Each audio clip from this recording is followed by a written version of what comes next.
just still so curious what would have happened if the two of you had met without conscious girlfriend. Because it sounds like maybe Laurie, you would not have pursued Jill, and Jill, you were running away, so maybe just nothing would have happened. Or do you think that if you had found your way to getting together, there would have been something that didn't work because of the skills that you hadn't yet learned from the academy? Like, I I think big because the academy I was very open to everything that was going on, and prior I think all those things that I was open to would have scared me and forced me to run of not knowing mm-hmm, how to process everything and doing possibly and not having the support of my buddies. mm-hmm, So probably not because of the space, and I don't think I was my picker was broken. mm-hmm, I Right. had no idea what a quality mm-hmm, person was. I kept mm-hmm, wondering why this has to mm-hmm, be difficult or this has to be mm-hmm, that.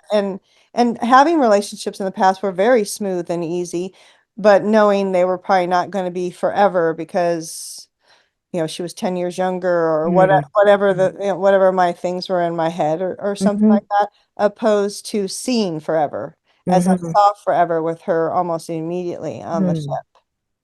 So it sounds like you had a pattern of you would get scared and you would run.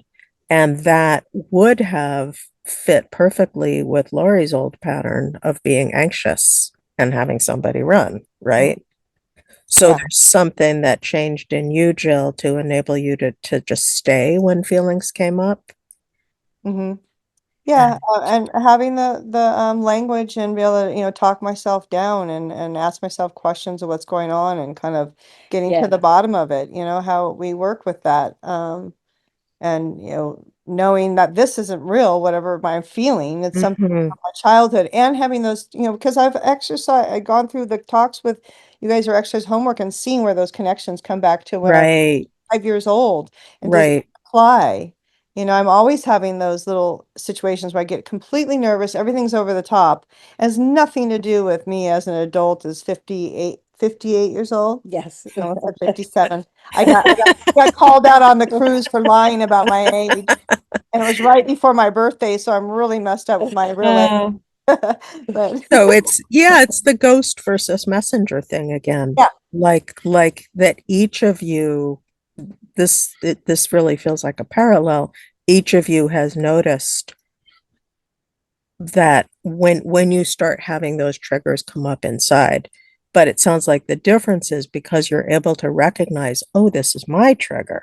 This is my old ghost showing up. Then Mhm. that hasn't had to become a trigger between the two of you. Yeah, and not act upon it, letting it just feel it and just let it pass through before I would have reacted with everything. And and it felt bad and it didn't feel good. I know you talk about kind of feeling light or feeling heavy, and I relate Mm-hmm. to that a whole lot. Mm-hmm. Something kind of feels heavy and that I can recognize it, or that light feeling. It's just Mm-hmm. it's a completely different vibe of connecting with people and meeting people just as friends. Mm-hmm. We've had situations, where people we have met as friends, and then we're able to quicker stop the relationships. Not meaning they're a bad person or anything like that, but it's more of a trigger and it's not working for us. We see Mm-hmm. they're going to take too much from us or whatever it is. Mm-hmm. I never done that before. I'm like, just Wow. everybody for who they are, even though they're Mm-hmm. walking all over me and asking me to do things that are unreasonable or whatever, Uh-huh. whatever we want. Yeah. This didn't feel good for me, and I watched her do the That same happened thing. for me, and for the first time in my life, Stand up. seriously, I stood up to it finally. I and said, Wow. this is not okay. Wow. So it's again what we talk about in class of being open-hearted and discerning. It Yeah. doesn't mean you're walking around the world with a closed heart, but you are discerning what feeds you, what drains you, what you want to go toward, what's congruent for you. Yeah, and before that would have never been the case. You kind of just take what you get. You're Yeah. bonding with this person, they're part of that. You make excuses for your family members, friends, however it is. I could remember in the very beginning starting that people were saying, yeah, all my friends and people say how much I've changed. And Mm-hmm. and they were single, not saying that, but getting the confirmation of that and how they respond to interactions with their roommate or with their mother or with their sister. Mm-hmm. Mm-hmm. Those are the first stepping stones, I think, until you're able to even get to the romantic relationship Right. of seeing the difference and retraining. It's just rewiring your brain, and you just can't do it overnight or by yourself or with Mm-hmm. a therapist. I mean, you need to have consistent support, I think. Mhm. Yeah. I mean, I've had a lot of firsts over the last year, for sure.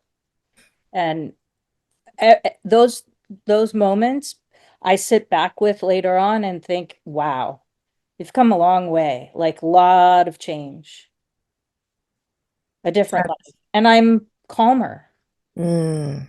Someone recently said, "Oh, Jill, like I love the energy between you. Mm-hmm. Jill calms you." And she does. It's true, but I'm also calmer because my nervous system isn't constantly triggered. Yeah. So you've also learned to calm yourself and you've learned to make choices in general that calm you.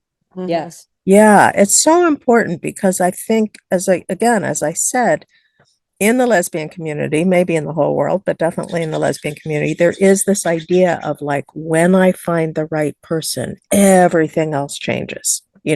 That's all I need is to find that right person. But I love how both of you are saying that there were these step-by-step changes that made you able to even be the right person for each other. Yeah, Yeah. definitely. Because I think that fantasy really ends up harming us, that Mhm. people are looking for what the two of you now have, but they think it's just going to be, your eyes meet across the crowded room and then that's the person. And, but they haven't put these other steps in place. Then they don't have the skills or the discernment and they haven't done the neural rewiring that each of you are talking about. Most definitely. Yeah. It's for sure a combination of all of it. But again, icing on the cake that we are able to apply the principles and put it to work in this relationship. And it seems like it comes very naturally. Mm-hmm. I don't feel like we force any of those things. You know, Mm. and anytime I have had anxiety about like, what are we doing? Is this the right thing? Is everything okay?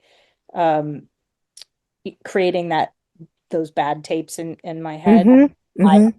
have access to stop. This is what's happening for you. It's not Mm-hmm. about what's really going on. This is up here.